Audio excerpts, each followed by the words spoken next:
সেই মানুষটি হুইল চেয়ারে করে হাসপাতালে ফেরত আসলেন 2 বছর পর। সেই মানুষটিকে আবার অসুস্থ অবস্থায় আটক করে রাখা হলো তার গৃহে বাকি 2 বছর।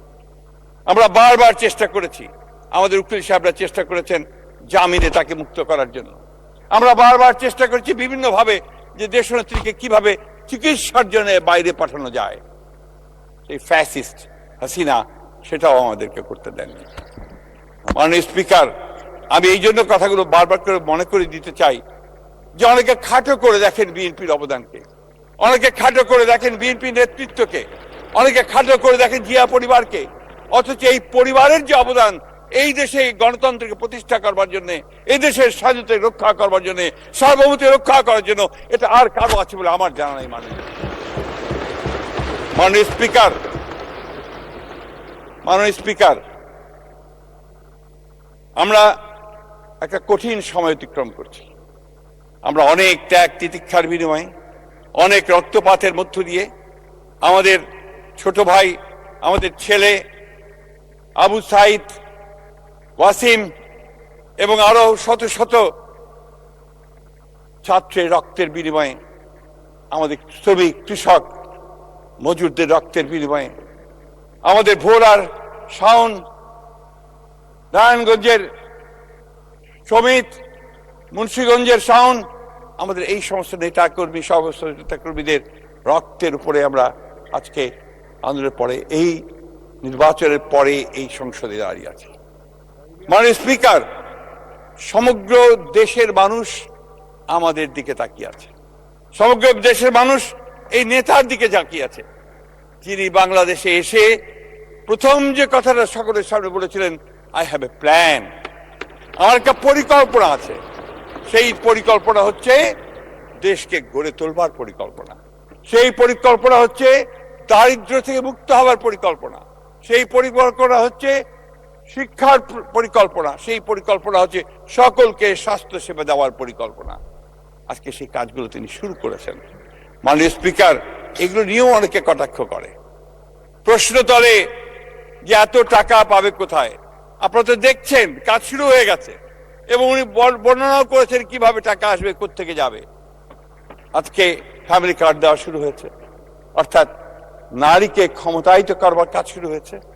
আজকে কৃষকদেরকে কৃষি কার্ড দেওয়া হচ্ছে, তার যে সমস্যাগুলো সেই সমাধান করার চেষ্টা করা হচ্ছে এবং প্রতিদিন 24 ঘন্টার মধ্যে 18 ঘন্টা তিনি কাজ করছেন এই জাতিকে কি করে সামনের দিকে এগিয়ে নিয়ে যাবেন। মাননীয় স্পিকার, এটা তার রক্তের মধ্যে আছে, এটা তার জিনের মধ্যে আছে। কারণ শহীদ প্রেসিডেন্ট জিয়াউর রহমান তিনি যখন শাহাদাত বরণ করেন 1981 সালে, তখন তারপরে আমাদের বন্ধু, আমাদের ছোট ভাইয়ের মতোই তার বইতে তিনি লিখেছেন যে উইলিয়াম বি মাইলাম, তৎকালীন মার্কিন অ্যাম্বাসেডর, রাষ্ট্রদূত, তিনি লিখেছেন শহীদ প্রেসিডেন্ট জিয়াউর রহমান যদি 1981 সালে শহীদ না হয়ে 1975 সালে শহীদ হতেন বা মারা যেতেন, তাহলে বাংলাদেশ একটা ব্যর্থ রাষ্ট্রে পরিণত হতো, হয়তো বা এটা লাইবেরিয়া বা আফগানিস্তানের মতো রাষ্ট্রে পরিণত হতো। দেশনেত্রী বেগম খালেদা জিয়া তিনি যখন হাল ধরেছিলেন এই দেশের, আপনাদের নিশ্চয়ই সকলের মনে থাকার কথা যে তার প্রতিটি টার্মে তিনি অর্থনীতিকে এগিয়ে নিয়ে গেছেন। এখানে আমাদের অর্থমন্ত্রী আছেন, তিনি সাক্ষী, তিনি বলতে পারবেন যে প্রতিবার জিডিপি বেড়েছে, অর্থনৈতিক কর্মকাণ্ড বেড়েছে এবং সব শেষে গোল্ডেন ম্যানচেস্টার বলা হয়েছিল ইমার্জিং টাইগার, বাংলাদেশ হচ্ছে একটি উদীয়মান ব্যাঘ্র। সেই পিতা শহীদ প্রেসিডেন্ট জিয়াউর রহমান, যিনি মাত্র 3.5 বছরে তলাবিহীন ঝুড়ি থেকে বাংলাদেশকে একটা পটেনশিয়াল একটা রাষ্ট্র পটেনশিয়াল রাষ্ট্রতে নিয়ে যাওয়ার চেষ্টা করেছিলেন। সেই হচ্ছে শহীদ জিয়া, যিনি দুর্ভিক্ষ হয়েছিল 1974 সালে আওয়ামী লীগের কারণে, সেই দুর্ভিক্ষের পরে দেশকে খাদ্যে স্বয়ংসম্পূর্ণ করে ফেলেছিলেন। এবং উনি সেই শহীদ জিয়া যিনি উচ্চ ফলনশীল বীজ শুরু করেছিলেন এবং খাল খনন কর্মসূচির মধ্য দিয়ে কৃষিকে সামনের দিকে এগিয়ে নিয়েছিলেন, কৃষি বিপ্লব সূচনা করেছেন। তিনি মাঠে ঘাটে চারণ কবির মতো ঘুরে বেড়াতেন মাননীয় স্পিকার। তার কণ্ঠে ছিল শুধু একটি গান, একটি সঙ্গীত, উন্নয়নের সঙ্গীত, এগিয়ে যাওয়ার সঙ্গীত। মাননীয় স্পিকার, আমরা আমাদের দেশনেত্রী বেগম খালেদা জিয়ার মধ্যেও সেই একই বাউলের কণ্ঠস্বর শুনেছি, একই চারণ কবির গান শুনেছি। তিনি একইভাবে গণতন্ত্রের গান গেয়েছেন।